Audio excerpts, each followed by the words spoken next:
മനുഷ്യന് ഒട്ടും തന്നെ മതിയാകാതെ വരുന്ന ഒരു കാര്യമുണ്ട്, സമയം. എങ്ങനെയൊക്കെ നോക്കിയിട്ടും സമയത്തിനൊപ്പം ഓടാൻ മനുഷ്യന് സാധിക്കുന്നില്ല. നമ്മൾ പോകുന്ന ഒട്ടുമിക്ക ഇടങ്ങളിലും തന്നെ സമയം നോക്കാനുള്ള എന്തെങ്കിലും ഒരു ഉപകരണം ഉണ്ടാവും. കയ്യിൽ കെട്ടുന്ന വാച്ച് ആയിക്കോട്ടെ, ഭിത്തിയിൽ തൂക്കുന്ന ക്ലോക്ക് ആയിക്കോട്ടെ, മൊബൈൽ ഫോണുകളിൽ പോലും സമയം കാണിക്കുന്നുണ്ട്. പക്ഷെ ഇവയെല്ലാം പല രീതികളിലാണ് പ്രവർത്തിക്കുന്നത്. ചിലതിൽ ഡിജിറ്റൽ ആവാം, ചിലത് മെക്കാനിക്കൽ ആവാം, ചിലതിൽ കോഡ്സ് എഴുതിയിരിക്കുന്നത് കാണാം. ഒരു മണിക്കൂറിനുള്ളിൽ തന്നെ എത്ര പ്രാവശ്യമാണ് നമ്മൾ സമയം നോക്കുന്നത്? മനുഷ്യൻ എന്നു മുതലായിരിക്കാം ഈ സമയത്തിനൊപ്പമുള്ള ഓട്ടം തുടങ്ങിയിരിക്കുന്നത്. Welcome to motion books. It's important.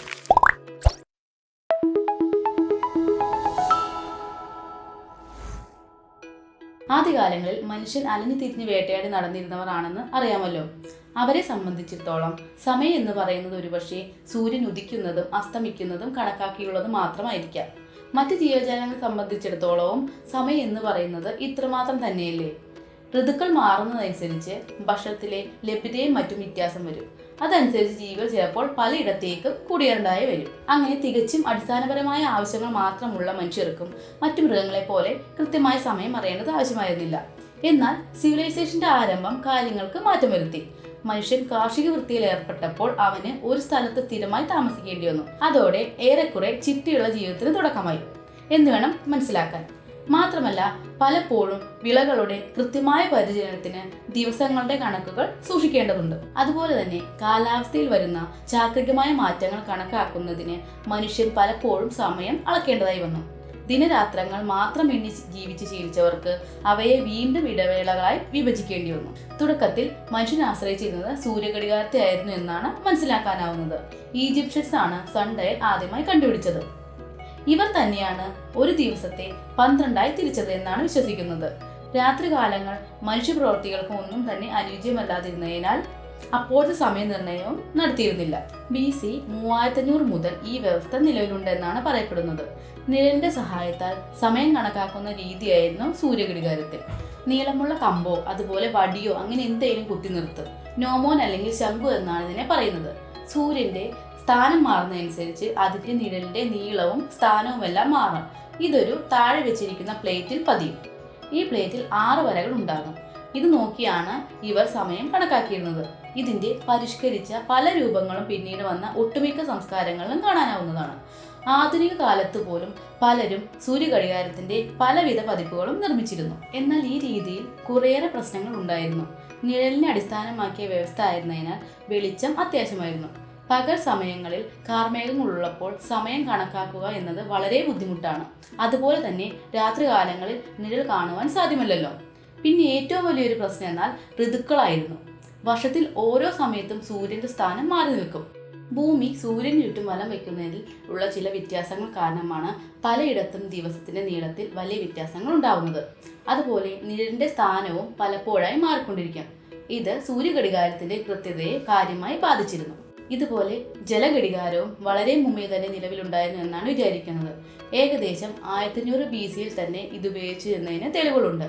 പല ഉയരങ്ങളായി വെച്ചിരിക്കുന്ന പാത്രങ്ങളിൽ ജലം ഒരേ വേഗതയിൽ ഒഴുകി മറ്റൊരു പാത്രത്തിൽ വീഴാൻ അനുവദിക്കുന്നു. താഴെയുള്ള പാത്രത്തിൽ തുല്യമായ ഇടവേളകൾ അടയാളപ്പെടുത്തിയിരിക്കും. ഇതിൽ വെള്ളം നിറയുന്നത് കണക്കാക്കി സമയം തിട്ടപ്പെടുത്തും. വാട്ടർ ക്ലോക്കിന്റെ പരിഷ്കരിച്ച രൂപം പിന്നീട് അതാത് കാലങ്ങൾ നിലയിൽ വന്നിരുന്നു. പെൻഡുലം ക്ലോക്കുകളുടെ കാലം തുടങ്ങുന്നതുവരെ ഏറെക്കുറെ കൃത്യതയോടെ തന്നെ ഈ രീതിയിൽ സമയം കണക്കാക്കി പോന്നിരുന്നു. BC 600 കാലഘട്ടത്തിൽ ഈജിപ്തിൽ മറ്റൊരു രീതിയിലുള്ള ഉപകരണമായിരുന്നു മെർക്കറ്റ്. രാത്രികാലങ്ങളിൽ സമയം കണക്കാക്കാൻ ഉപയോഗിച്ചിരുന്നത് ഇത്തരം ഉപകരണങ്ങളായിരുന്നു.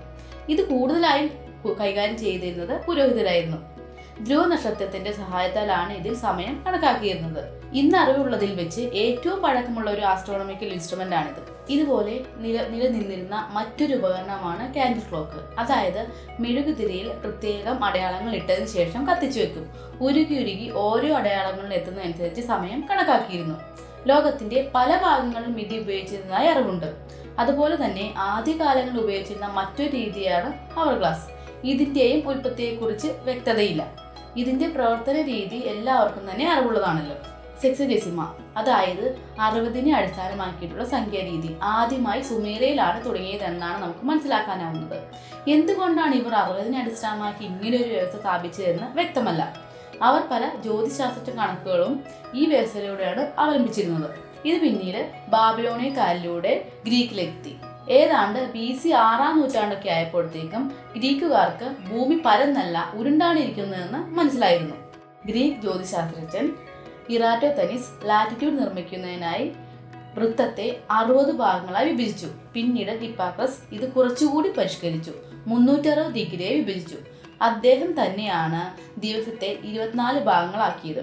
ക്ലോഡിയസ് ടോളമി ഇത് വിപുലീകരിച്ച് ഓരോ ഡിഗ്രിയും 60 മിനിറ്റും ഓരോ മിനിറ്റും 60 സെക്കൻഡുമായി വിഭജിച്ചു.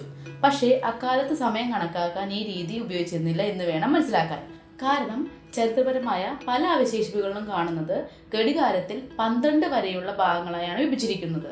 60 ഭാഗങ്ങളായി വിഭജിച്ചിരിക്കുന്നത് ഇതുവരെ കണ്ടെത്താനായിട്ടില്ല. എന്നാൽ പിന്നീട് ആധുനിക ഉപകരണങ്ങളിൽ ഈ വ്യവസ്ഥയാണ് സ്വീകരിച്ചിരിക്കുന്നത്. ആദ്യകാലങ്ങളിൽ സൂര്യൻ ഭൂമിയാണ് ചുറ്റുമെന്നാണ് വിചാരിച്ചിരുന്നത്. അതുകൊണ്ട് ഭൗമകേന്ദ്രീകൃതമായ എക്ലിപ്റ്റിക് കോർഡിനേറ്റ് സിസ്റ്റം ആയിരുന്നു. ക്രാന്തി വൃത്തത്തെ 30 ഡിഗ്രി വീതമുള്ള 12 രാശികളായി തിരിച്ചു. ഓരോ രാശിയിലും 30 ദിവസങ്ങൾ വീതമാണ് ഉണ്ടായിരുന്നത്. ഒരു ദിവസം എന്നത് 24 മണിക്കൂർ. കേരളത്തിൽ കുറച്ചുകൂടി വ്യത്യസ്തമായ ഒരു വ്യവസ്ഥയായിരുന്നു ഉണ്ടായിരുന്നത്. ഇവിടെ ഒരു ദിവസത്തെ 60 ഭാഗങ്ങളായി തിരിച്ചു. ഒരു ഭാഗത്തെ ഒരു നാഴിക എന്ന് പറയും. ഏറ്റവും ചെറിയ അളവ് നിമിഷമായിരുന്നു. ഇതിന് പല കണക്കുകൾ പറയാനുണ്ട്. കണ്ണ് ചിമ്മാനുള്ള സമയം, കണ്ണടച്ച് തുറക്കാനുള്ള സമയം, അങ്ങനെ പലതും. 24 നിമിഷം ഒരു വിനാഴികയും 60 വിനാഴിക ഒരു നാഴികയും ആകുന്നു. ഒരു നാഴിക എന്ന് പറയുന്നത് 24 മിനിറ്റ് വരുമ്പോൾ 2.5 നാഴികയാണ് ഒരു മണിക്കൂർ. പക്ഷേ ഈ വ്യവസ്ഥയിലെല്ലാം സമയത്തിന്റെ കൃത്യത വളരെ കുറവായിരുന്നു.